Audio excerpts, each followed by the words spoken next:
I just want to feel something at this point. Totally. Welcome to Still Untitled, the Adam Savage Project. I'm Will. I am Adam. And I'm Norm. You did the contractions again. You guys leave me hanging with the contractions. I say I'm, and then you go with I am, and I'm just I am. going with and I'm whatever just the out rhythm- here. That's feels fine. right.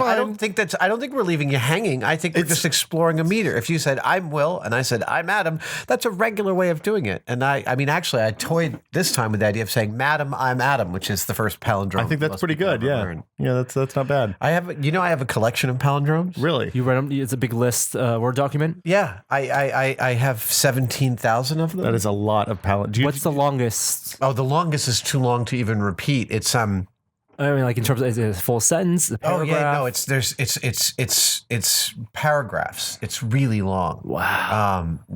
Is it nonsense or does it make? It makes a little some bit sense. It's a very it makes some sense. You're giving them a big pass on sensibility because of It's poetry at some It's point. crazy wind out there. that is just wind. That's not a person knocking. No, right? it's wind. I think that there should be a name for the poetry that arises from typos that come from touch keyboards that autocorrect as you go, and people who are bad at using them. Well, I must have said this joke on this podcast before. Do you know how many Apple Newtons it takes to screw in a light bulb? Fruit bat. That sounds about right. And there was way back someone actually used an Apple Newton to write the poem Jabberwocky. Really? And the title of the poem is Tablespoons, because that's as close as the that's Newton where you could get. to Jabberwocky. Well, so back in the day, I was a pretty accomplished Palm Pilot user. I use a Palm 3, Palm 5. We used them for work. And once you got the knack of that Jot stuff that you used on, or whatever, I think it was called Jot. I can't remember, but it was it was almost like stenography. You had a specific set of, it was almost like chording with you made a symbol and it I translated remember that and it was really I remember fast. that language. Yeah, it was easy to learn. it wasn't as fast as typing with my thumbs now. No. But I think I was probably more accurate overall. Right. Because I actually A was an upside down V. Yeah, exactly. B was It just removed ambiguity from basic characters. every letter was reduced to its critical line. Yeah, and there was no uppercase, lowercase distinction. You just swiped up beforehand to indicate that you wanted it uppercase. And I mean, it worked pretty good, reasonably well. It's like pager code for nerds. Kind of, yeah. But then I also had a hardware keyboard, so when I needed to write a real email or something, I would just plug in the real keyboard and jam it out. Right. And then they went to keyboards with Funny the thing Palm is- Pilot, and the whole thing went to hell. Right. And then you had the PDAs that could recognize cursive writing.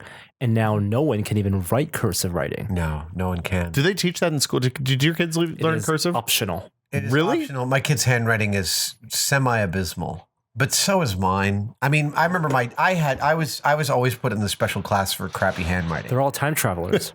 And my dad had unbelievably beautiful handwriting. He was a real illustrator, and he said, you have to think of writing as drawing.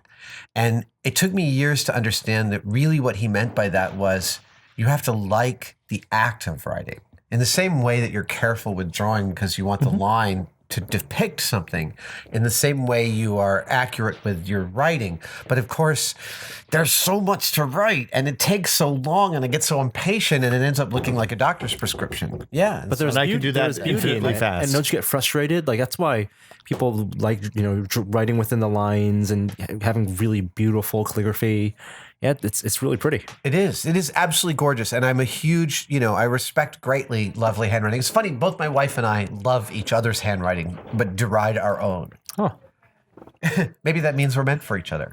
Yeah. Lucky that. Perfect compliment. Speaking of perfect compliments. I had a really fun time this weekend. Really? I was in Connecticut with Chuck Klosterman, Okay. John Moe, who's the ethicist of the New York Times, John Moe, who's Is he the ethicist or is he the... He's the new ethicist. Randy Cohen is no longer. Oh, okay. I thought he used to be the ombudsman or something, right? I don't know. He's also an author. He's written a bunch of books. He's an interviewer and absolutely. a person of note. A person of note, a wonderful, wonderful mind. John Moe, who is the host of the awesome NPR show Wits, on which I have appeared singing as Gollum on the phone when Neil Gaiman called me up and asked me to Perfect. sing as Gollum. That's exactly right. And then my very good friend Aisha Tyler, the unbelievably awesome shockingly grounded, totally amazing Aisha Tyler. She has large hands. She has large hands. Well, that's the joke on Archer. Oh, right. Her character has ridiculously oversized hands. She's so awesome. And it's just great spending time What with her. event brought all three of you together? Nerdfest. Actually, it was the Connecticut Forum, which is a long-time discussion forum in Connecticut. And basically, they get smart people up on stage to discuss complex topics. Huh. And the audience shows up to watch that happen. And then we take questions from the audience. Are these like college students? Or are they just members all of the community? over the map. Actually, there's over 700 members, I believe. I hope I'm right about this. Of the Connecticut Forum, the youngest members are in grade school or in high school. We met a bunch of those kids, and the oldest are regular people, my age and even older. And they buy season tickets, or they buy tickets individually per event, and everything from watching people talk about medicine to music, politics, it's like the Commonwealth Club. Yeah, exactly. And except a much bigger audience, is 2,500 people. Oh wow, okay. And we were up there talking about nerds, and the question, like being nerds, or just look at that guy with that belt pulled up too high. Actually, it was the opposite of that. The question we were debating or discussing was, why do nerds rule the world? Oh, smarter money, right? It's one of those two. I mean, in the end, it was fascinating. None of us. It was a rare and perfect grouping in that none of us had any kind of axe to grind or point to make, and we were all sort of open. And I think we all actually learned something in the course of the discussion. I got some more clarity about the way I think about it. And, probably the main thing I got is nerd is now a popular term as opposed to a pejorative term. When we were kids, if somebody called you a nerd or a geek or a dork, it usually was preceded by getting your underwear pulled up over your head. Let me just describe to you a specific night. I'm in New York. I'm 19. I'm hanging out with my friend Davey, and our friend Ari calls, and Ari says, "Dudes," it's like 1 a.m. Yeah. "Dudes, it's Ari, man. I'm uptown at this insane party. It is all models. You have got to get up here." And we're like, all right, let's gear up, because that's what you do when you're 19. Yeah. We take the subway uptown. We're on the Upper West Side. We walk into this apartment. There's like intense music happening. There's like a saxophonist in the middle of the living room riffing. And it's true. This is what, like 1982? No. This is 1986. Okay. And the apartment is packed, I'm not kidding, with models. Okay. They're all like 6.5 feet tall. They're and their eye line is a plane. Yeah. And I am not in that plane, either physically, mentally, or in any other fashion. The wrong decade for platform shoes. Yes, exactly. And while we're there, we are like hanging out, and we're like trying to fit in, and we totally don't fit in. The three of us. It is a John Hughes movie to film us against the background of this party. And a dude walks up to us and says, "Are you guys nerds?" And I was like, "Yeah, it's time for me to go." And that's when the forced perspective zoom comes in. Somebody screams, "Nerds!" Yeah, and points and you're kicked out. And I bolted. It was a shameful moment, and I hated life at that moment.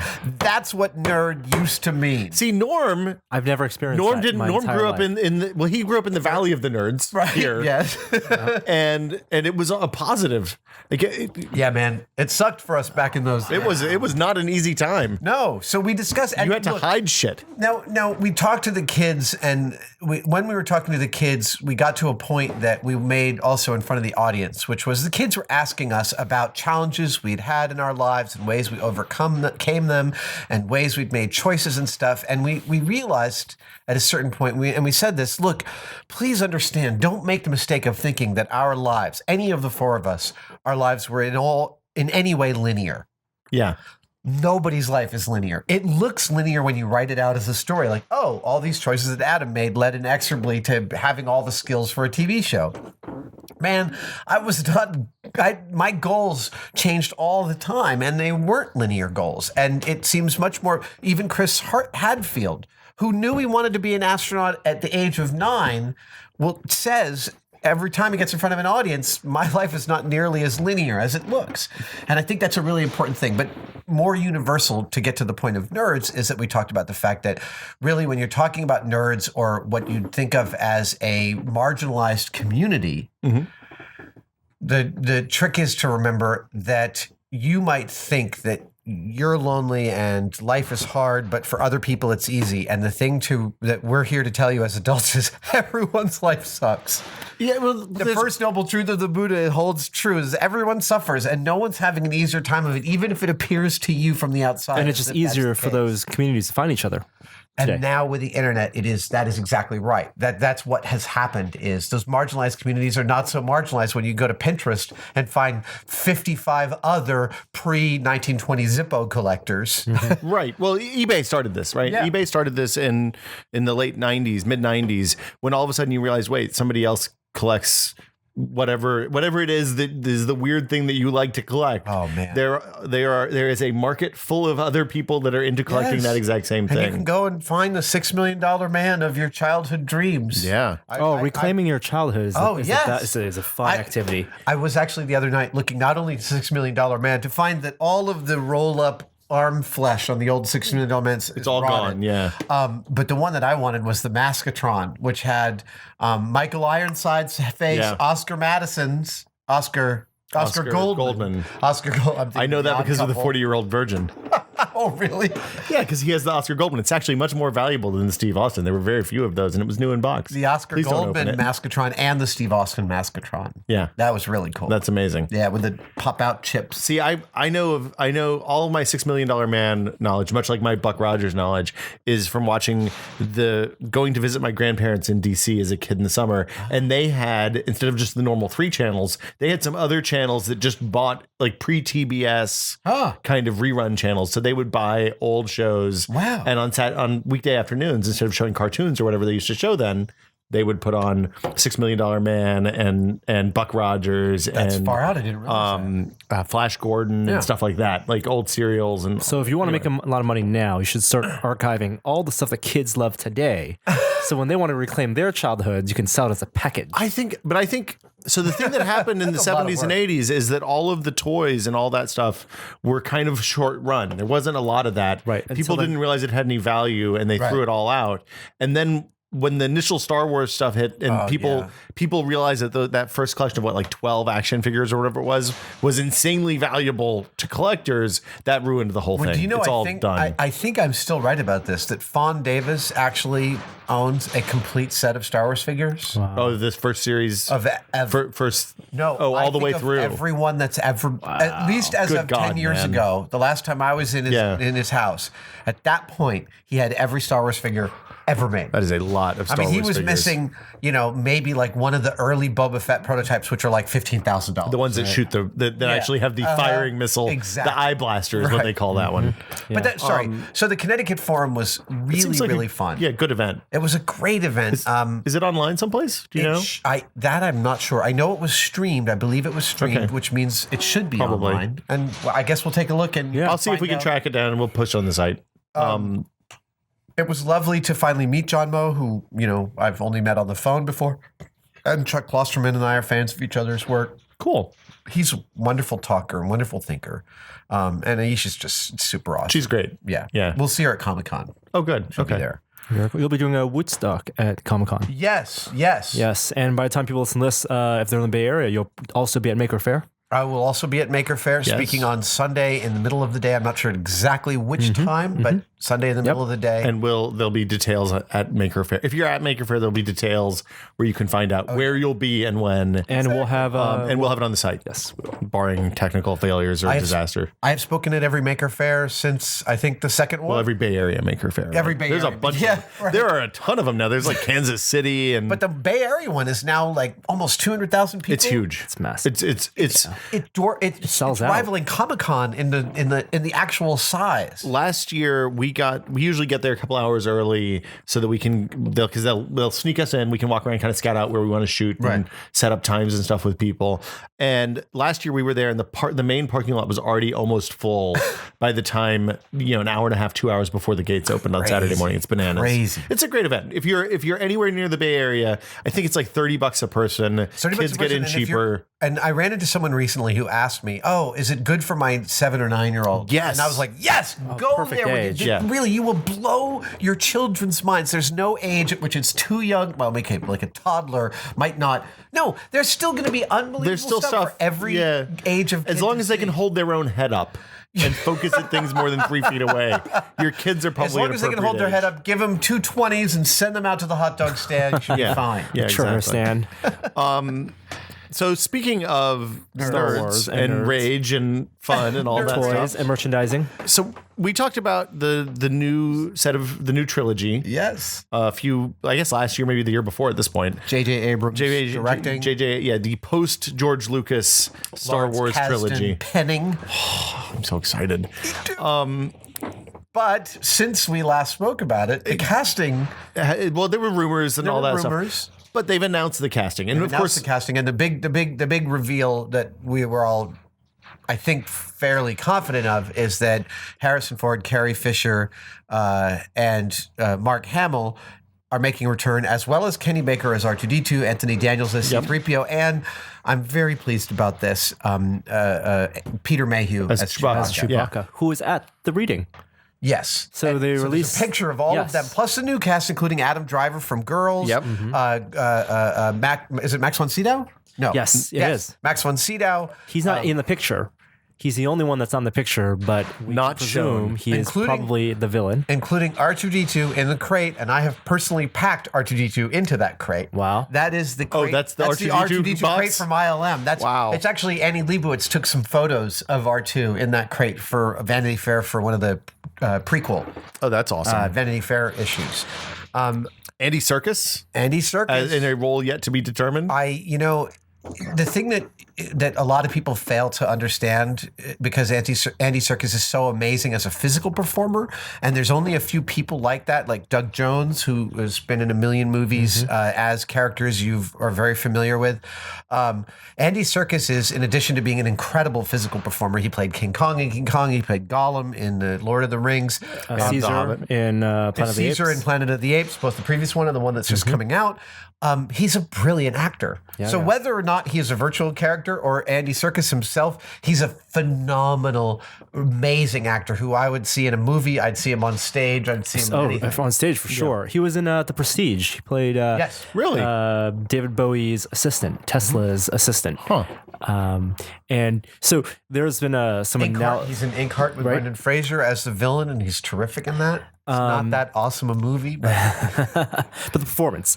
So these actors are there, and there was a bunch of a new cast of young actors. Yes. You mentioned Adam Driver, and also the guy from Drive, Oscar Isaac, and Inside Llewyn Davis. Yes. He's fantastic in that. Let me also say about Adam Driver. I've read a lot of stuff about Adam Driver, and people are like, really? The dude from Girls is in Star Wars? Oh, he's so good though. Well, not only is he really great in Girls, but lest you think that that's all he can do, go watch him in Frances Ha, which is, by the way, freaking insanely great. Frances Ha is Noah Baumbach's new film with Greta Gerwig. They wrote it together.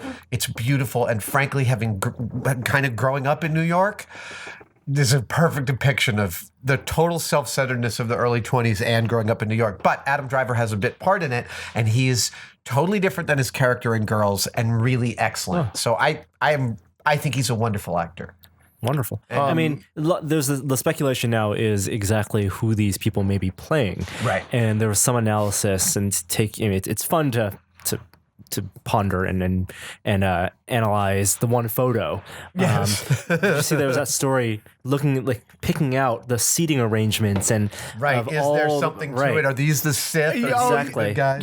They have to be when they stage that photo. Somebody. Well, they said not staged. Okay.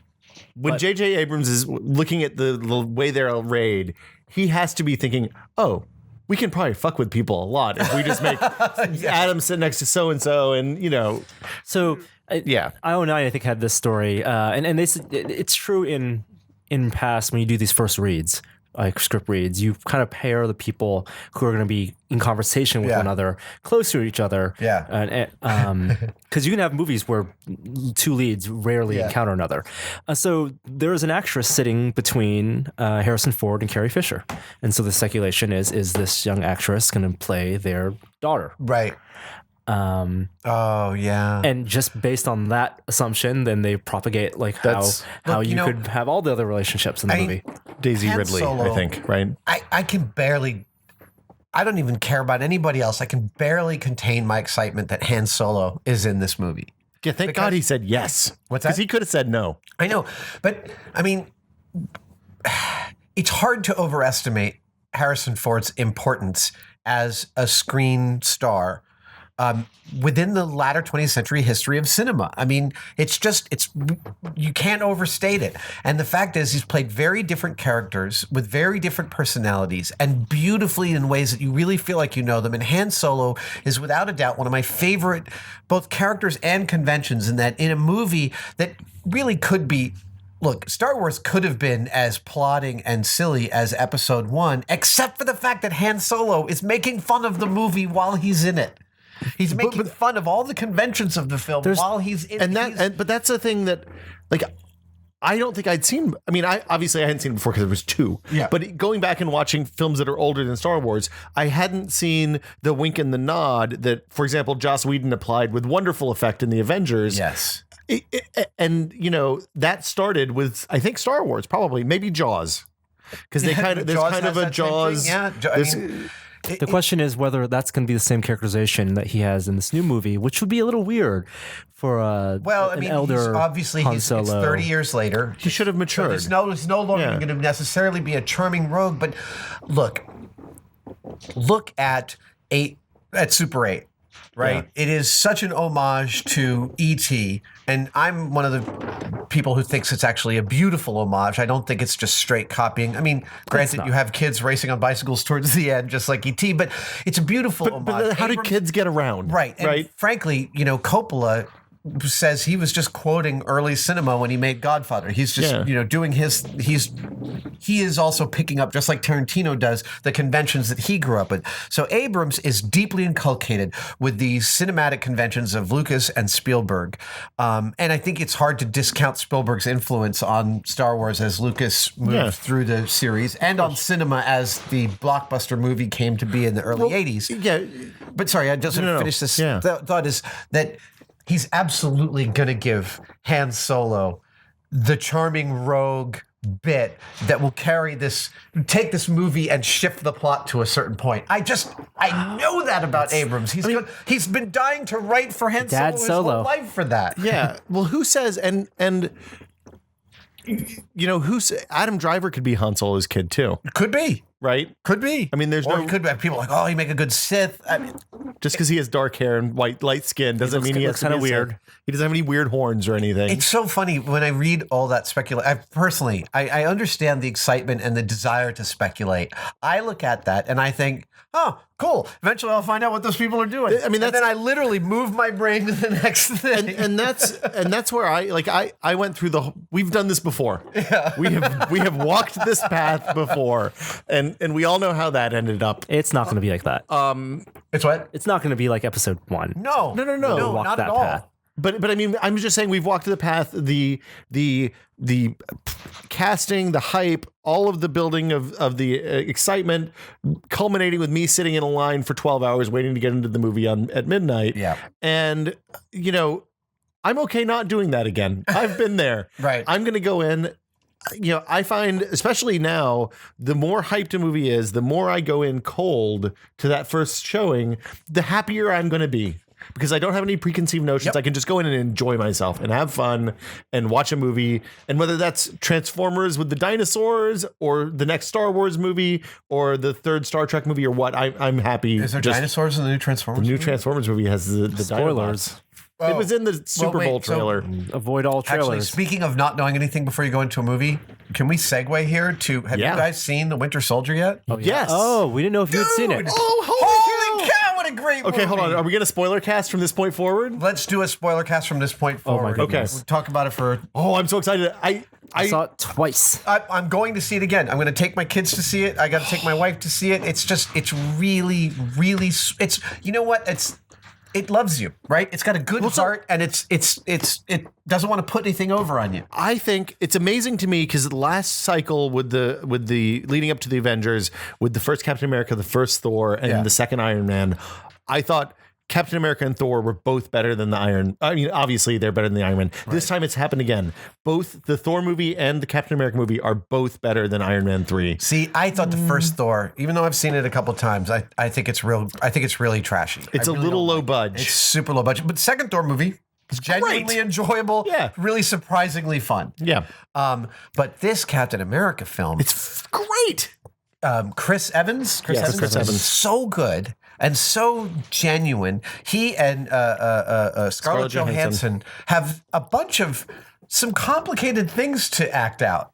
When they're driving in the car and they have a scene about, his first kiss. Yeah. They really play the man at a time, and they cut the scenes out of the Avengers. They had some extended scenes where he was dealing with the death of his friends, and they cut that out because they wanted him to deal with that in his own movie. And going back and visiting the love interest from the first movie. Going back to visit, that was so heart-wrenching. Yeah. Really, and she recognizes him again. I could do without the actual Winter Soldier thing of like, it's your best buddy. That whole bit just struck me as like, And did you know that going into the movie? No.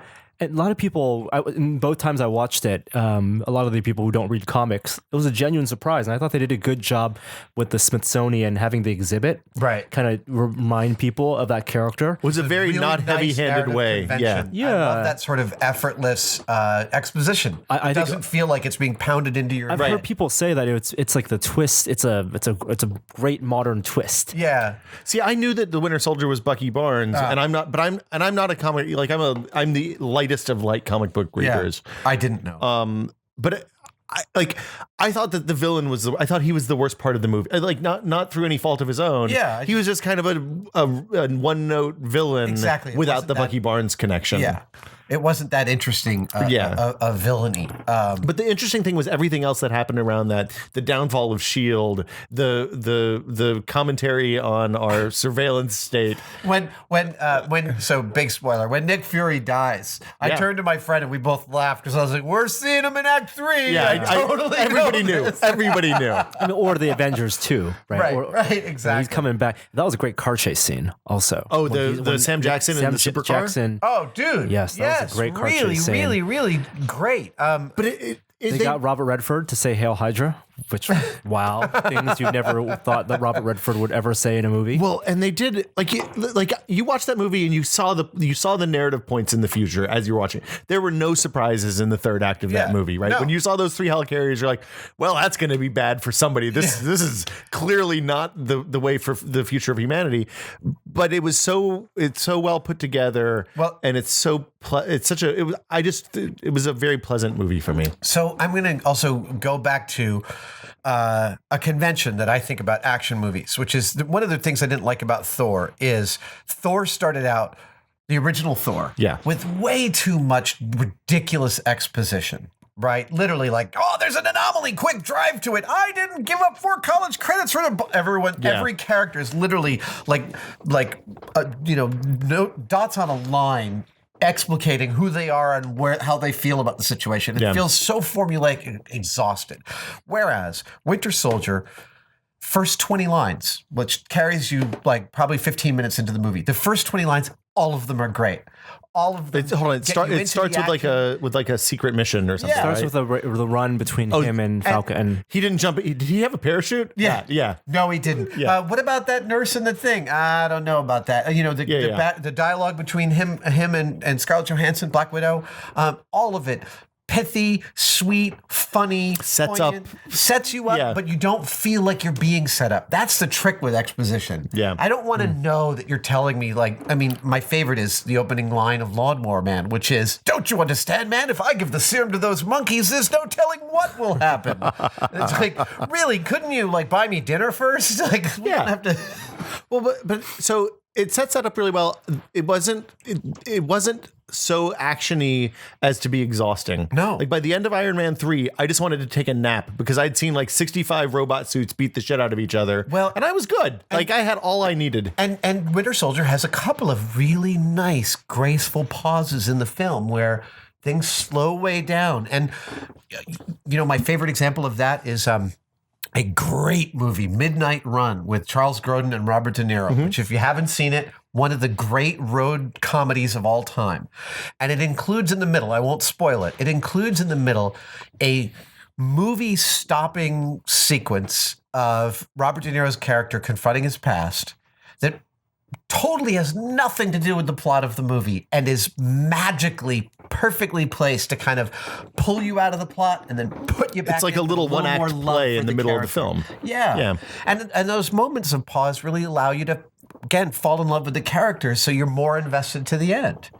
I So exciting. the scene in the middle where Scarlett Johansson and Chris Evans go to his training grounds and they find the Hydra scientists in the computer and it's amazing. It's great. The fight scenes were also very well shot. You could actually see what was going on. That freeway fight. The credit?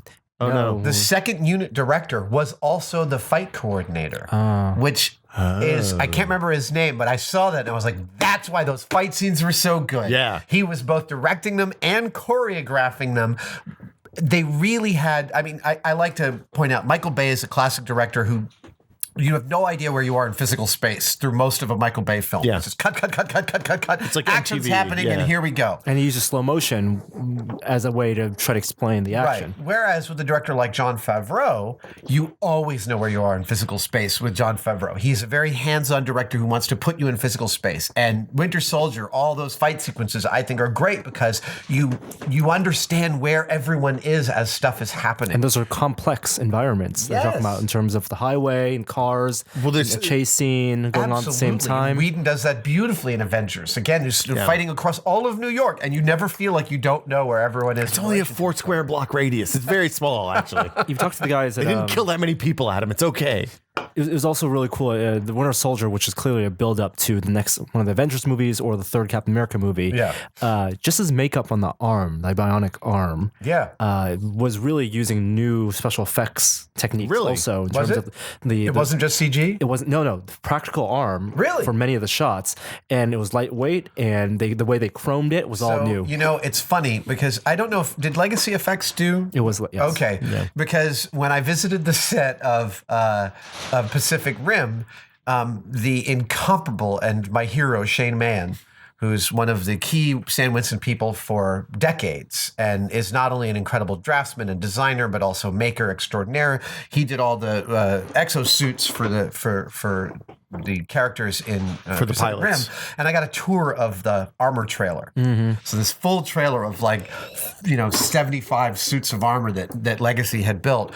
And I walked in and I went, how did you chrome flexible rubber? And Shane went, someone who asks the right questions.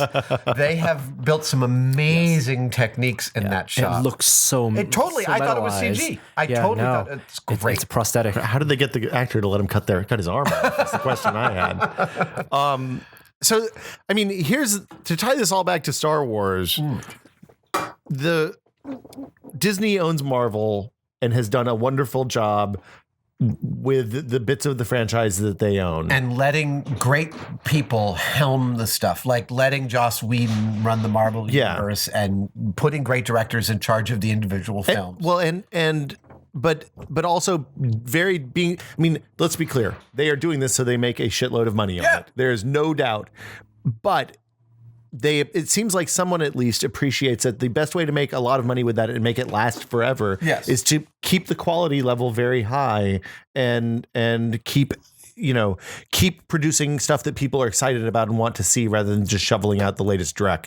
So I'm really optimistic that we see a Star Wars universe that is fleshed out in the same way, where we see I don't think they'll do exactly the same thing where we see constant a 3-year cycle between main movies with some side projects on the side. But I wouldn't be averse to seeing interesting characters in Star Wars get their own movies and have the opportunity to tell their own stories. Totally agree. Which they're doing. Yeah, I'm excited about That's a nice way to tie it together. Yeah. I think we should wrap it up. I think that's a good time. We'll be back next week with more Still Untitled. As always, thanks for watching. Like us on YouTube, rate us on iTunes. Yes. If you want to know about subscribing to Tested, then you can go to tested.com/premium. And we'll see you guys next week. Bye, guys. Bye.